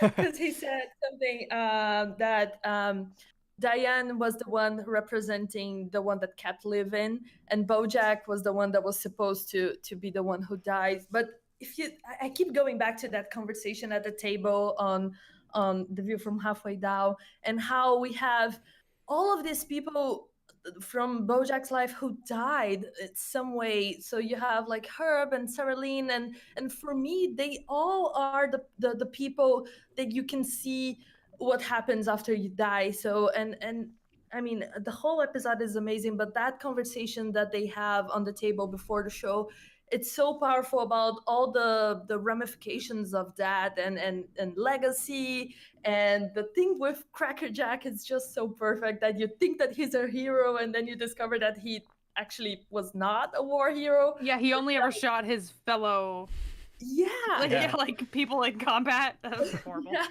It was such a great comeback to like the second episode of the show with the whole hot take on the army and all that. So for me, there's this beautiful parallel between the two episodes. So you have all these people who died on The View from Halfway Down, and BoJack can see what happens after that because he kept living, and then he saw. I mean, the things that happened with Sarah Lynn after she died were just terrible. When you hear that she was still showing up on Pepsi billboards and all that, I was like, oh my God, what is her mother doing with her legacy and all that? So and then you go back to then you move forward to the next episode, and then it's just people who are leaving even when life is a bitch, and you have Diane moving on and everyone moving on, and then it's this beautiful yin and yang thing, you know, like between death and life, and it's just so perfect. Like they have to be together, these two episodes, because otherwise they wouldn't work. So I love that you say that, because I think BoJack wasn't the one who needed to die, because we had all of these examples across the room and all that to show us that reflection. So yeah, but I mean, I keep going back to that line from Todd that says that isn't the point of art less what people put into it and more what people get out of it. So I think there's no right answer here, just how people see this through their personal lenses and through their interpretations of everything. So I just love that someone brought the idea of why they prefer that ending instead of the actual ending that we got, because we get to see different ways that you can interpret the same piece of art, and that what makes BoJack so great. Like everyone can take something from it. Putting that line in the series finale of a show is such a galaxy brain move. Like, just be like, hey, interpret this how you want. Wow. That was a great conversation, guys. That was so much fun to talk about the finale. Yeah. It's a great show. It's such a good show. We've been doing this for about an hour and a half. I don't want to keep you guys crazy long. But I do just briefly want to talk about the impact of the show and the legacy of the show. And I'll just give my spiel on what I think is kind of the coolest thing about this show. And it really is only something that I've learned through covering it on YouTube and just having, you know, people come to talk about BoJack in my comment sections. And that is just the idea that this show has helped people personally understand things about their lives that they couldn't necessarily put into words, or recognize things in themselves that they were struggling with that they didn't realize. And I know Raphael has parroted this sentiment, but it's been especially cool talking about this show for the last few years, just to see exactly how many people feel that way, and how many people have these long personal stories about why this show is so important to them and how it's helped them on a personal level. And I think that is just such a profoundly cool impact for a show to have. Like, yeah, a show can have a great story and a perfect ending. But if a show leaves the world better than when it started, that, I think, is maybe the best legacy a piece of media can have. Yeah. I know, Leica, you did that Letters to BoJack project where people wrote to BoJack. Do you want to talk about that a little bit, about your experience hearing? Yeah, I was planning on talking about that because for me that was the coolest thing. So you guys remember when I think it's when we got the first half of season 1 and then actually the first half of season 6, and then BoJack was writing letters from rehab, and I thought that was super cool, and I was like, okay, let's all write letters to BoJack, because I thought, I don't know, I wonder if he's gonna be on rehab for a long time or whatever. And then I put together this project that is the letters-to-bojack.com. It's a website where people could send letters to BoJack to say it was more like a farewell to the show, because when they announced season 6, they also announced that it was going to be the last season and the show was ending. So everyone was feeling that super intensely, that, oh my God, we have to say goodbye now. No. And it was honestly, it was the best thing that I ever did while managing this community and all that, because I got to, and that's something that I decided to do, is like, I go through this manual process of reading every letter before I hit the publish button, because I want to keep like moderation clear, but also because I really wanted, like, BoJack's not gonna read that, but I'm gonna read that, so at least one other person read your letter. That's I can guarantee you that. And it was so amazing to see how many lives were touched by this show in so many different levels, that it goes back to what we were saying, that every season has something for everyone. It's exactly what I saw reading those letters. It's like people with that had problems at home with family, or like mothers who identified themselves with PC. So you had all these situations, and a lot of like people dealing with addiction and depression and all that. And somehow BoJack gave them the strength to keep going, to trying one more time. And they were so grateful. They were like, okay, this is stupid. I'm not writing a letter to a horse, but I gotta tell you, man, your show saved my life. Like, I don't know how many times I read those words. Like, it literally saved my life. And I keep thinking about all these people who are still here because of this silly horse cartoon and all that. And that's too powerful. It made my love for this show grow so much bigger, because exactly what Johnny said, like, it's literally changing the world. And if something can do that, like if art can do that, I mean, if we're not appreciating that, like, who are we? So it's super powerful. I have like over 300 letters published, and a lot more waiting to be published. But it's such a great legacy, and the best thing is that people are gonna hopefully keep discovering BoJack and being impacted by that, because it's out there, and hopefully Netflix is not gonna take it away from us, guys. We need those Blu-rays ASAP. But yeah, it's amazing. That's great. What an awesome project. Yeah, it's really cool. If you guys haven't seen it, go check out Letters to BoJack. I'm gonna write a letter later. It's so cool. Does anyone else have any final thoughts they want to give on just the legacy and impact of the show? Yeah, I just kind of went through the weird middle phase of, like, you know, college time, where you're not a kid anymore, but you don't feel like an adult yet, as the show aired. Like, it aired my first week of my my degree, and I just feel like I grew up and recovered from trauma, and, you know, became the person that I am while I was watching this show. And I know that so many other people have had the same experience where, you know, they kind of changed and grew with the characters as it would come out every year. So yeah, it's really special, and I'm really glad that I got to be a part of this stream and just talk to you guys about something that I love so much and talk to other people who love it as much as I do. It's really special. Yeah, it's been really good. Anyone else? Any last thoughts? Sure, I'll go. Cool.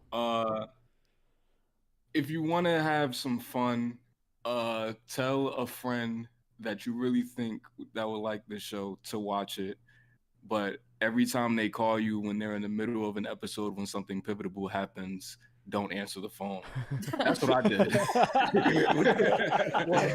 I had a friend, my friend Elijah. I said I kept telling him, I'm like, you have to watch it. It's literally the greatest thing I've ever seen in my life. Like, and he finally was like, all right, you know what? Okay. He started watching. He got to like certain episodes, and he would call me, and I'm like, I can't talk to you because I'm gonna say something that happens later by accident. I can't speak to you. And the amount of times he would call me, like, really put in perspective, like, how much happens in this show, right? Like, how much happens to these characters in the time frame that we have. And there's so many like moving pieces, pivotal moments, like even little stuff that doesn't really matter to anybody else, but it matters to me.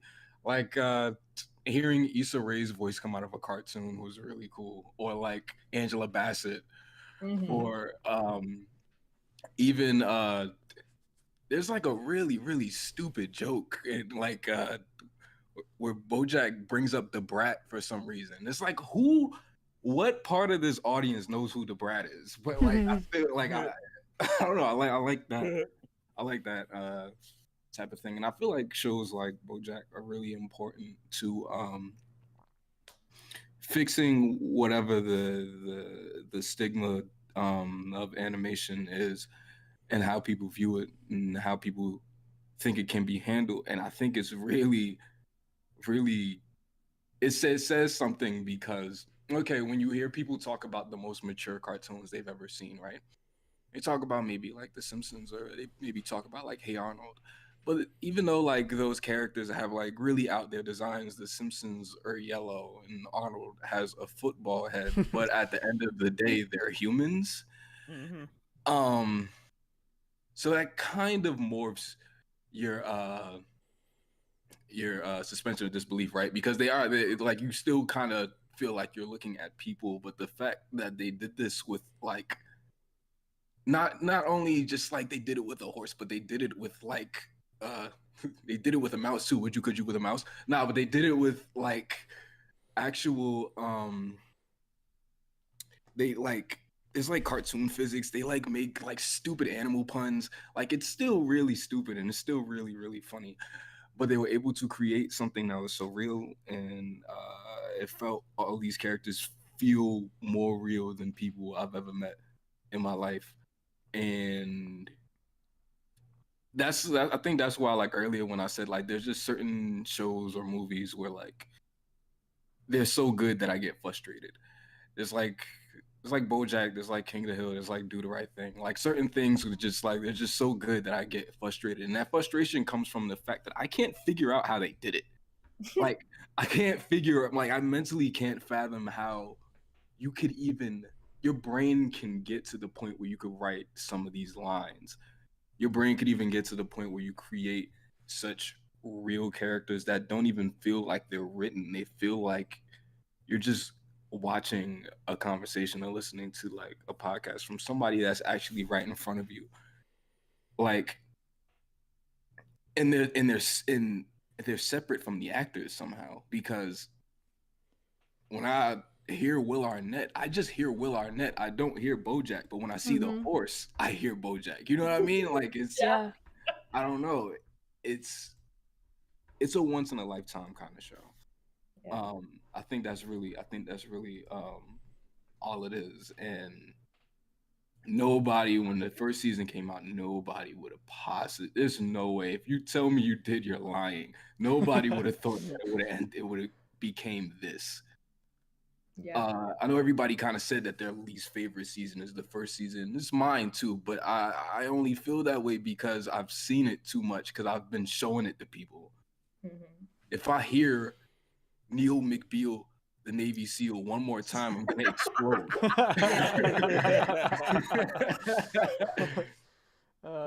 But yeah, it's just it's a once in a lifetime show. If you somehow listen to this and haven't seen it, first of all, what do you What are you doing? well, go see watch it. Man, what are you doing?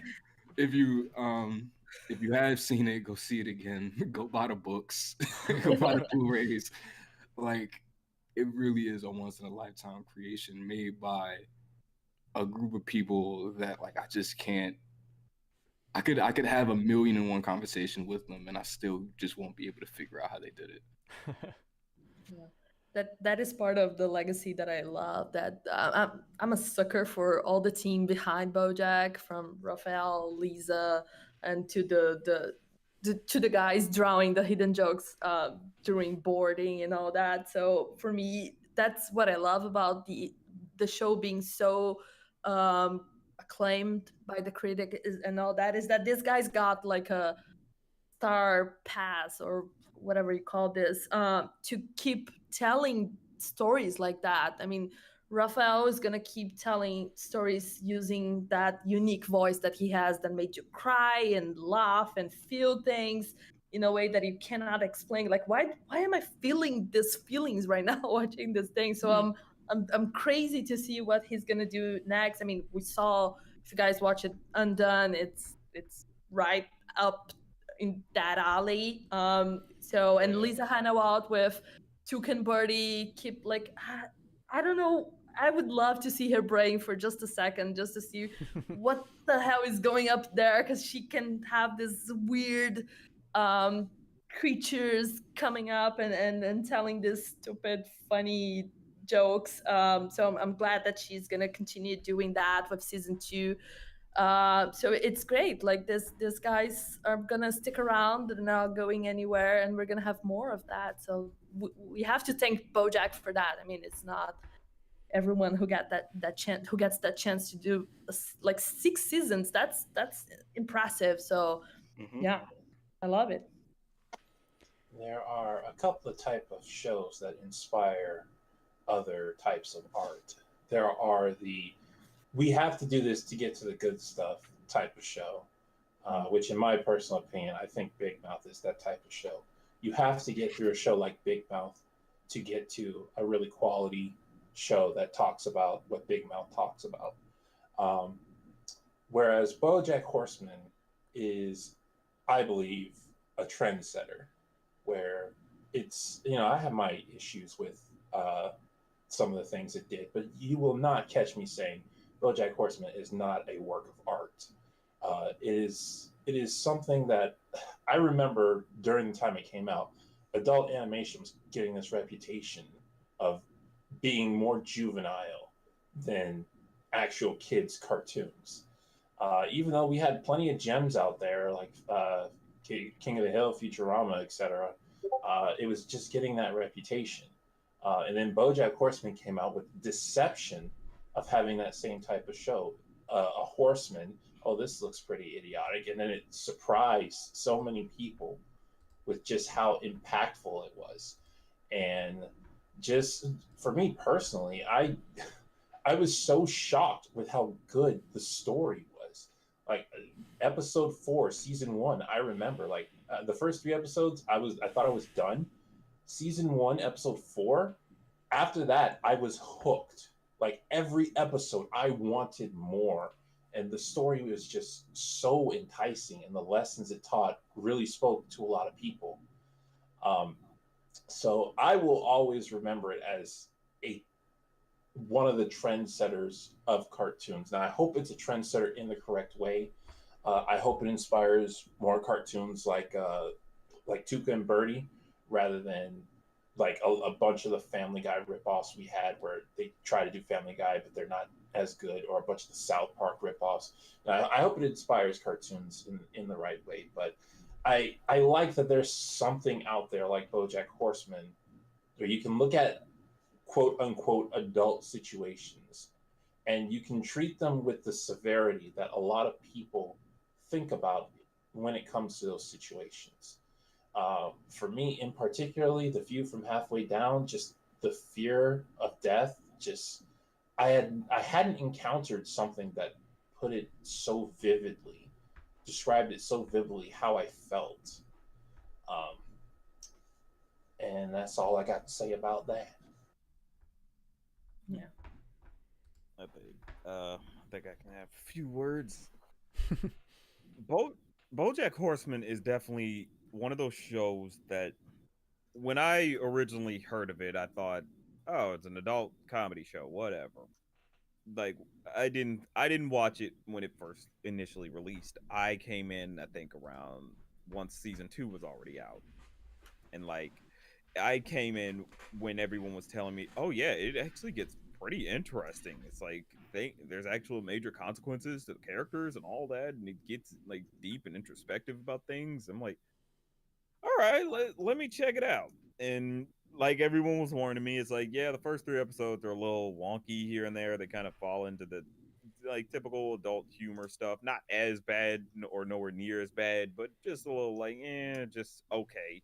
But then you get to the major shit, like when we get to Herb, and it's like, oh, okay, I see what this type of show, I see what this show's doing. And then we further along to season 2, and it's like, yep, this is a absolute like piece of art with like they are really trying to change it up, do something far more different, something that feels like it hasn't been done with adult animation before when it comes, at least when it comes to television. And like adult, like BoJack Horseman, like it it set it like Shady was saying, it's like it does set a new trend that I think some people do gotta actually take in or gonna start paying attention to, and we're somewhat seeing a bit of that effect with like Tuca and Birdie and Undone, like Hidden was saying.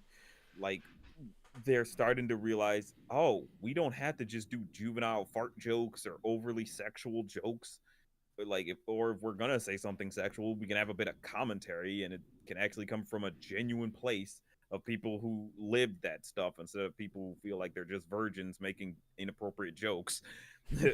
Like if it wanted to be, it wanted to be something that spoke to the genuine heart of the human condition, that wanted to bring out, show the true ugliness of humanity while saying you are redeemable.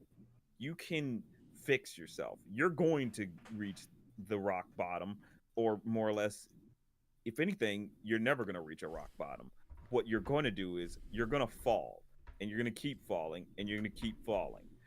But the caveat is you have a parachute.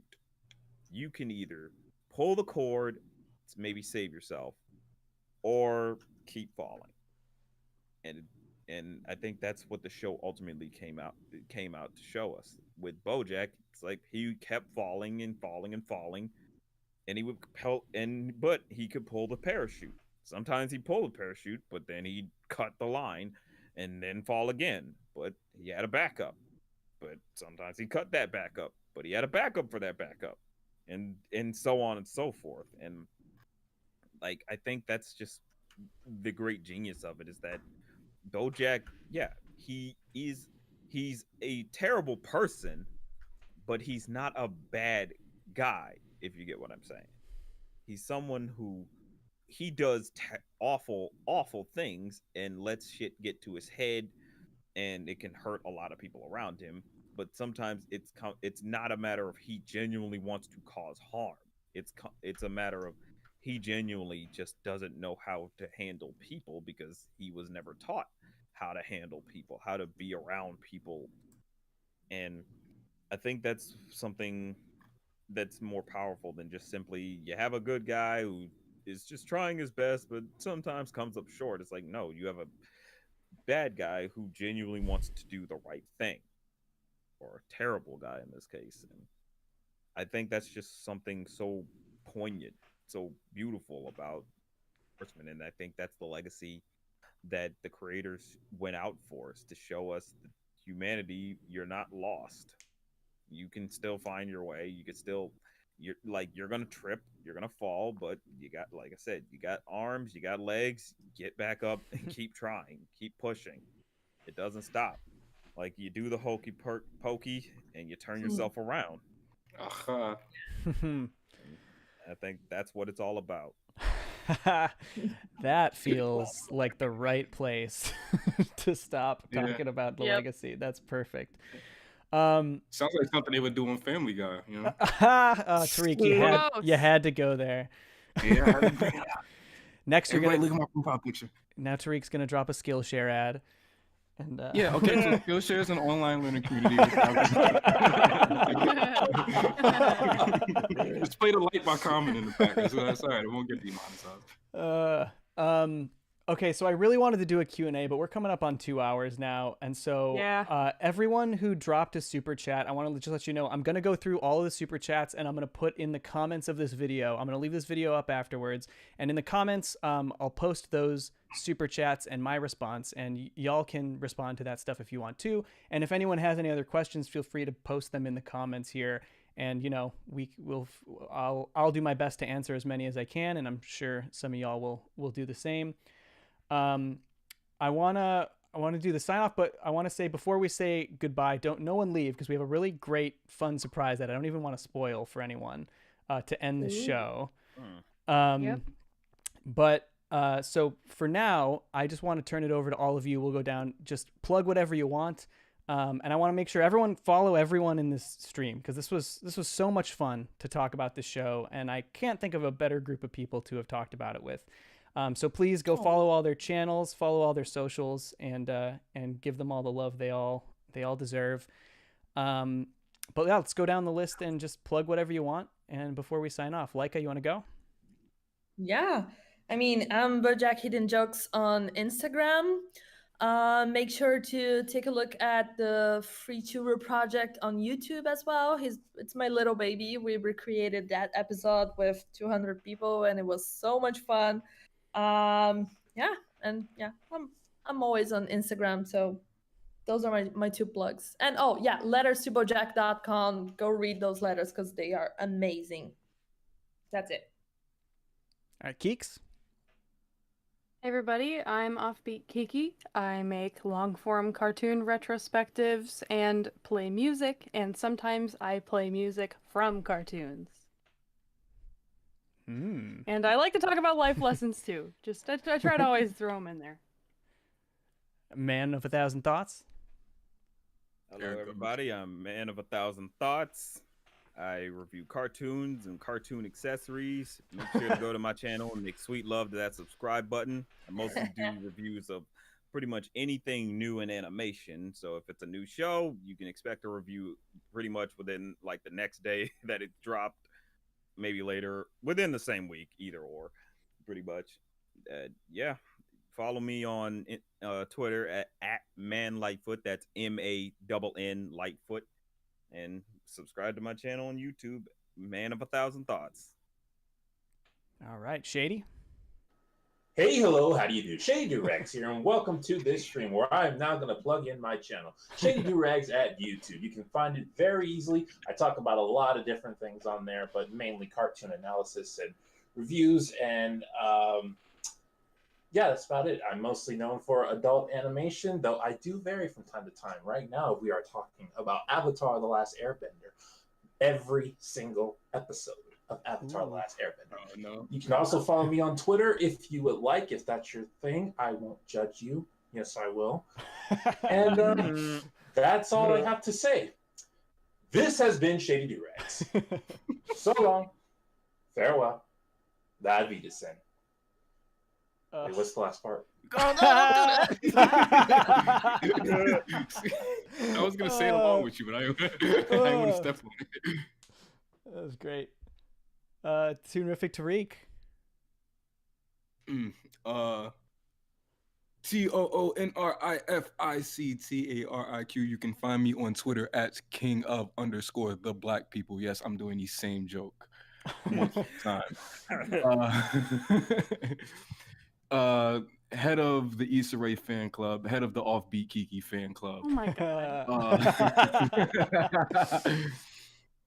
I do animation appreciation videos, stuff about representation, which coming from a guy who really hates cartoons. So it's all really cool. You can find me anywhere at ToonrificTariq. I don't like that name. I came up with it when I was 14. Now someone else speak. and that's everyone. Thank you guys so much for tuning in. I'm so glad everyone was here. And to close it out, we're gonna have a really nice little performance from Offbeat Kiki, and I hope you guys enjoy this. Okay, I have to unplug my headphones in order to play this, so I'm sorry if there's background noise and stuff going on. Cool. Do my best. I think all of us in the voice chat, we should probably mute our mics too. Absolutely. All right. Alrighty, I just learned this song this week. Please be nice.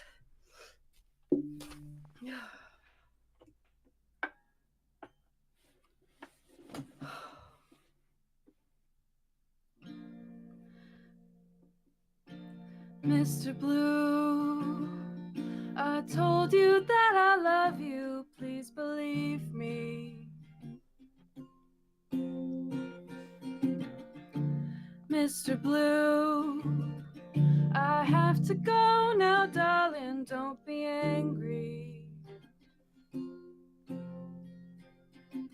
Know that you're tired, know that you're sore and sick and sad for some reason. So I leave you with a smile, kiss you on the cheek, and you will call it treason. Mr. Blue, don't hold your head so low that you can't see the sky. Mr. Blue, it ain't so long since you were flying high. That's the way it goes some days. Fever comes at you without a warning. And I can see it in your face. You've been waiting to break since you woke up this morning. Mr. Blue, don't hold your head so low that you can't see the sky. Mr. Blue, it ain't so long since you were flying high. Mr. Blue.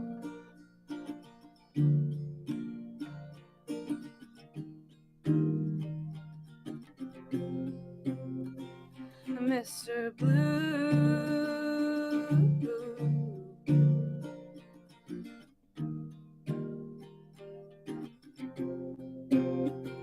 Mr.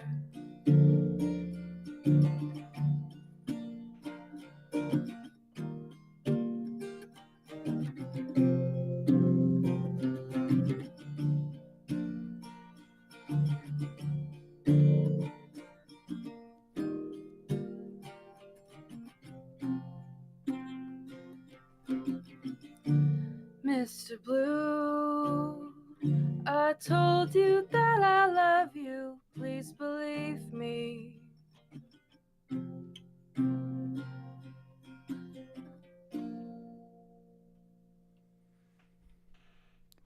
Wow. Dude, that was incredible. Okay, I'm done. That was incredible. You guys can unmute. Oh man. Oh my god. That was real. I amazing. really had to try not to cry just now, guys. Yeah, same here. Oh my god, you were amazing. Yeah, I was holding it, man. Thanks, You guys. got- Everyone Thank go. you for asking me to sing that, Johnny. Yeah, dude, thank you so much for doing it. Everyone go follow Offbeat Kiki. They have so many good song covers on their channel too. So if you want to hear more, check it out. And with that, I'm going to go ahead and switch this over to the thank you screen and say goodbye. Thank you guys so much for coming to this. This was so much fun. And let's do another one in the future. Thank you, Johnny, for having us. Thank you. Thank for having you. me, Johnny. Great. I had a Sounds ball good. talking about no more words but a horse guy. I had to do it. I swear I would do it on Twitter. All right.